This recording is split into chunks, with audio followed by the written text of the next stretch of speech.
இந்த வேலை இல்லாமல் வீட்டில் இருக்கிறது ஒன்றும் அவ்வளோ ஈஸியான வேலை இல்லை. சத்தியமாக சொல்கிறேன். இன்டர்வியூவில் ஹெச்ஆரை கூட சமாளிச்சிடலாம். நம்மளை சுற்றி இருக்கவங்கள சமாளிக்கிறதுக்குள்ளே போதும் ஆயிரும். ஏன்னா இன்டர்வியூவில் ஹெச்ஆர் கூட ஒரு 4, 5 கேள்வி தான் கேட்பாங்க. அதுக்கு பதில் தெரிலனா கூட சரி okay we will call you பேக்னு சொல்லி வீட்டுக்கு அனுப்பிச்சி விட்ருவாங்க.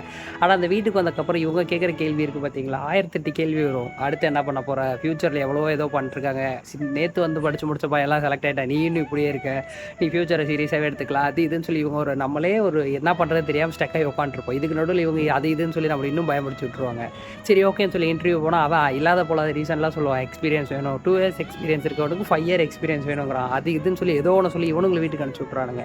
இதுக்கு நடுவில் சரி ஓகே என்னடா இது அப்படின்னு சொல்லி ஏதோ ஒன்று யோசிச்சுட்டு உட்காந்துருந்தா வீட்டில் அவங்க ஏதாவது நார்மலாக சொல்கிற விஷயம் கூட நம்மளை தான் தாக்குறாங்களோ அப்படின்ற மாதிரி ஒரு சைடு தோணுது.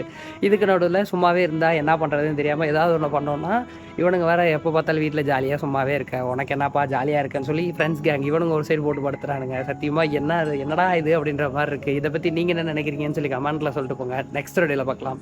பை.